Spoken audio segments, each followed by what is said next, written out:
नमस्कार बच्चों, आज हम पाठ 6 घमंडी मक्खी का अभ्यास कार्य को आगे करेंगे।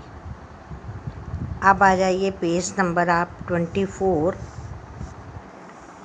पहला है आपकी कल्पना और आपके अनुभव। हमारी ये कल्पना और हमारे अनुभव के अनुसार हमने उत्तर दे रहे हैं। हम ये सिर्फ हम ओरल करेंगे, कॉपी में नहीं करने इसे। सबसे पहला है प्रश्न नंबर 1। मक्खी ने क्या कहा कि शेर और हाथी उससे डरते हैं? मक्खी ने कहा कि शेर और हाथी उससे डरती हैं। ये पंक्ति है, इसके आधार पर आपने ये 2 प्रश्न दिए हुए हैं, इनके उत्तर बताने हैं। वो आपकी कल्पना है, आपके अनुसार, क्योंकि हर सभी की कल्पना अलग अलग होती है, सभी के सोचने का ढंग अलग अलग होता है। तो कोई प्रश्न का उत्तर जो है गलत नहीं है, कोई ठीक नहीं है, इसलिए जो आपने सोचा है वो ठीक है। शेर से कौन कौन डरता होगा? हम भी, मनुष्य डरता है, जानवर डरते हैं छोटे से बड़े तक, ठीक है ना। हाथी, खरगोश, लोमड़ी, चीता, सभी ये डरते हैं शेर से, ठीक है। आपसे कौन कौन डरता है? आपसे कौन कौन डरता है? आपके छोटे बहन भाई डरते हैं, डॉगी डरता है, कुत्ता डरता है, बिल्ली डरती है ना, और छोटे छोटे जानवर डरते हैं आपसे। तो यहाँ पर आप कुछ भी बता सकते हैं जो आपसे डरता है। नेक्स्ट आ जाइए, तालिका में लिखिए। तालिका, ये बॉक्स बना हुआ है, एक साइड पे लिखा है शेर से डरने वाले, दूसरी साइड पे लिखा है आपसे डरने वाले। यहाँ पर बताया कि शेर से कौन कौन डरता है, वो लिखना है। यहाँ पे उदाहरण दिए हुए हैं, आप इसके अलावा भी लिख सकते हैं। जैसे इस बच्चे ने लिखा है हाथी, हाथी डरता है शेर से, लोमड़ी डरती है शेर से, आदमी डरता है शेर से, ठीक है। आप कुछ भी लिख सकते हैं, जो शेर से डरता है उसके बारे में लिखना है आपने। नेक्स्ट आ जाइए, आपसे डरने वाले, जो आपसे डरते हैं। आपका छोटा भाई डरता है, आपकी छोटी बहन डरती है, बिल्ली डरती है, कुत्ता डरता है। तो आप यहाँ पर जो जो आपसे डरता है उनके नाम आपने लिखना है, उनके बारे में बताना। हो गया क्लियर? नेक्स्ट आ जाते हैं प्रश्न नंबर 2। शेर मक्खी उड़ाते उड़ाते थक गया। अब ये पंक्ति है, इसके आधार पर 2 प्रश्न हैं, तो इनके हमने उत्तर देने। गाय क्या क्या करते थक जाती होगी?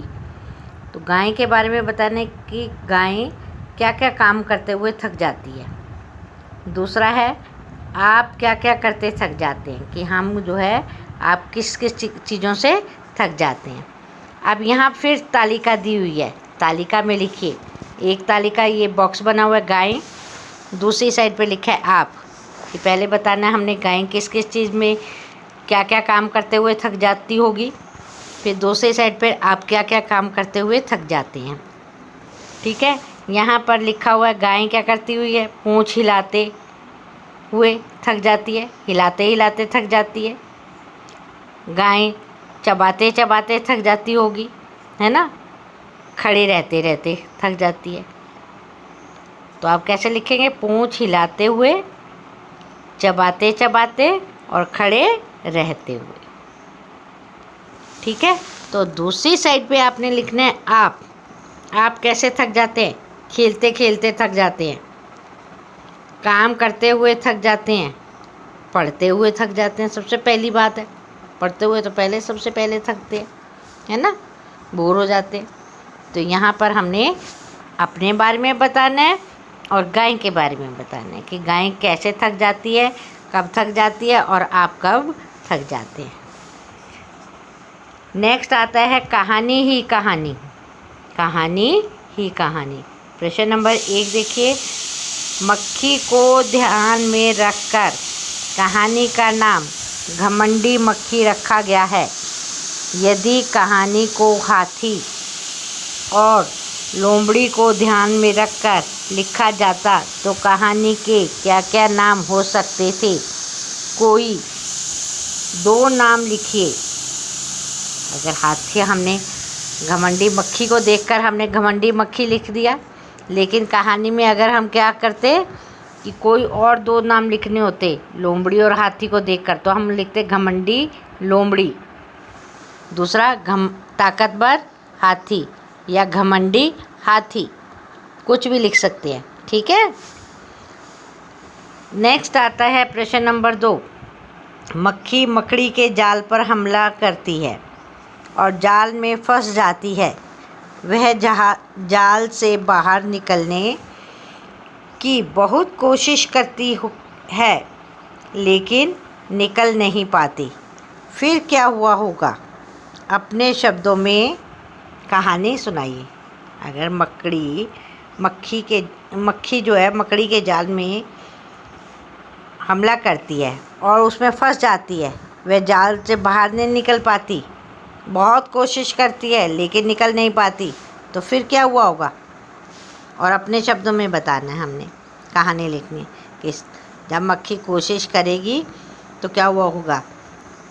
पहले तो कोशिश करती रही, उसमें ताकत थी, जोश था, तो जब जोश धीरे धीरे मक्खी जो है बाहर निकलने की कोशिश करती, लेकिन वो सफल नहीं हो पाती, और थोड़े समय के बाद वह थकने लग गई, और थकते थकते क्या हुआ कि वो बेहोश हो गई, और उस जाल में अच्छी तरह से फंस गई थी, तो निकल नहीं पाई, और निकल नहीं पाई तो थकने के बाद जब फंसी रह गई तो उसी में ही उसकी मौत हो गई होगी। तो यहाँ पर हमने कहानी को आगे बढ़ाया कि वो मर गई होगी आगे। ठीक है। तो नेक्स्ट आता है, नेक्स्ट देखिए, भाषा की बात है ना। ये भाषा की बात, नीचे दिए गए शब्दों को बोल बोल कर पढ़िए। आपने इसको मेरे पीछे बोलना है और पढ़ना है। मक्खी, मक्खन, मक्का, मकान, मकड़ी, ढक्कन, पक्का, पका, चक्का, चक्कर। अब यहाँ पर कई जगह पर तो आधा का प्रयोग हुआ है कई शब्दों में, कहीं पूरा का पूरा प्रयोग हुआ है। तो आपने ध्यान देना है कि कौन से शब्दों में पूरा का लगा है और कौन से में आधा का प्रयोग हुआ है। ठीक है। अब इसी तरह से नेक्स्ट प्रश्न नंबर 2 देखिए। नीचे दिए गए शब्दों को पढ़कर बताइए कि इनमें क्या अंतर है। अंतर स्पष्ट करना है। ये शब्द ऐसे लगते हैं जैसे कि एक जैसे, बोलते समय और लिखते समय हमें ऐसे लगेगा जैसे एक जैसे, लेकिन अर्थ जब हम देखेंगे, अर्थ वाक्य बनाएंगे, अर्थों को समझेंगे, तो हमें इसमें भिन्नता दिखाई देगी। पका, अब पका और पक्का दोनों शब्द कुछ कुछ मिलते जुलते हैं, लेकिन दोनों के अर्थ जो है अलग अलग है। पका, अब हम कैसे समझेंगे कि अलग अलग है? वाक्य बनाएंगे, वाक्य के द्वारा हम जो है इसको स्पष्ट करेंगे शब्दों को। आम पका था, यह केला पका हुआ है। ठीक है। तो हमें पता चला कि पका क्या चीज़ है। पक्का, मेरा घर पक्का बना है। मेरा घर पक्का बना है। शहरों में पक्के मकान होते हैं। ठीक है। अब पता चल गया पका और पक्का। इसी तरह से नेक्स्ट है पता, और दूसरा है पत्ता। पता, आपका पता क्या है? आपको पता है कि वह झूठ बोल रहा है। तो दोनों शब्दों से हमें, जब हमने वाक्य में प्रयोग किया तो हमें इसका अर्थ पता, समझ में आ गया। ठीक है। पत्ता, पत्ता हरे रंग का होता है। यह पत्ता छोटा है। यह पत्ता बड़ा है। तो इन पता और पत्ता दोनों का अर्थ हमारे समझ आ चुकी है। नेक्स्ट है उत्तर। उत्तर, मेरा यह उत्तर सही है। नहीं सॉरी, ये उत्तर, उतर होता है उतरना। मैं सीढ़ी से उतर रहा था कि गिर पड़ा। मैं सीढ़ी से उतर रहा था कि गिर पड़ा। यह है उत्तर। उत्तर, मेरा उत्तर सही है। मेरा यह उत्तर सही है। दोनों में अंतर है, ये उतर है, ये उत्तर है। उतर, मैं सीढ़ी से उतरते उतरते गिर पड़ा, या मैं सीढ़ी से उतर रहा था गिर पड़ा। ये उत्तर मेरा, यह उत्तर सही है। नेक्स्ट आता है बचा और बच्चा। बचा, मुझे बचा लो शेर से। मुझे बचा लो शेर से। बच्चा, यह बच्चा भूखा है। यह बच्चा भूखा है। या बच्चा रोने लगा। कुत्ते को देखते ही बच्चा रोने लगा। मुझे बचा लो। ठीक है, तो अब इन शब्दों को हम देखकर इनके शब्दों के अर्थ को कैसे जानेंगे, कैसे पता चलेगा हमें इनका कि इसमें दोनों शब्दों में अंतर है। हम जब इन शब्दों के वाक्य बनाएंगे तो हमें अर्थ स्पष्ट हो जाएगा। इसलिए पहले हम वाक्य बनाकर देखें और तो स्पष्ट वाक्य के अनुसार ही हमें अर्थ का पता चल जाता है। नेक्स्ट आता है प्रश्न नंबर 3। मक्खी शेर के कान के पास भिन भिना रही थी। आपके इनके पास किसे भिन भिनाते मंडराते हुए देखा है, लिखिए। अब यहाँ पर शब्द दिए हुए हैं, हमने बताना है कि ये शब्द किसके ऊपर, इनके ऊपर कौन कौन मंडरा सकता है। पहला आता है कीचड़ के ऊपर। कीचड़ के ऊपर मच्छर भी होते हैं, मक्खियाँ भी होती हैं। ठीक है, कूड़े के ढेर पर मच्छर भी हैं और मक्खियाँ भी हैं। नेक्स्ट है कटे फलों पर मक्खियाँ, भंवरे। भंवरे क्या होता है, जो काले काले रंग के होते हैं ना, कीड़े मोटे मोटे से, भंवरे है ना। फूलों पर भी होते हैं और फलों पर भी होते हैं। फूलों के ऊपर भंवरे भी होते हैं और तितलियाँ भी होती हैं। देखा है आपने बाग में जाते हुए, रंग बिरंगी तितलियाँ फूलों के ऊपर मंडरा रही होती है, घूम रही होती है। गुड़ के ऊपर मक्खियाँ भिन भिन आती हैं और भंवरे होते हैं।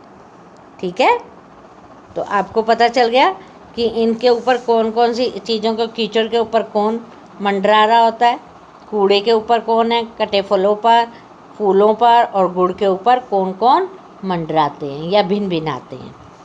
ठीक है, भिन भिनाता किसके लिए आता है, भिन भिनाना मक्खियों के लिए आता है, मंडराना भंवरों के लिए आता है, तितलियों के लिए आता है। शब्दों को सही से आपने इस्तेमाल आपको पता होना चाहिए। भंवरे मंडराते हैं और मक्खियाँ भिन भिनाती हैं इनकी आवाज़ से। नेक्स्ट आता है जीवन मूल्य। जीवन मूल्य से हमें क्या शिक्षा मिलती है, क्या हम इससे सीखते हैं कहानी में। मक्खी ने मकड़ी के लिए कहा, उसकी इतनी हिम्मत, मैं उसे पल भर में मसल कर रख दूंगी। मक्खी ने घमंड में आकर इस तरह से कहा। अब प्रश्न क्या है, क्या हमें किसी से इस तरह से बात करनी चाहिए? क्यों नहीं करनी चाहिए? किसी से ऐसे बात नहीं करनी चाहिए। क्यों नहीं करनी चाहिए? क्योंकि इससे घमंड आ जाता है। और दूसरी बात है कि ये बात जो है ना अच्छी नहीं लगती, अपने मुंह से अपनी प्रशंसा नहीं करनी चाहिए। अगर हम जो है कोई काम करते हैं तो हमें क्या है कि हमारी प्रशंसा अगर दूसरा व्यक्ति करता है तभी जो है उसकी कदर होती है। तो इसलिए, नहीं तो बेवकूफ़ कहते हैं कि अपनी प्रशंसा खुद कर रहा है तो बेवकूफ़ कहलाता है वो।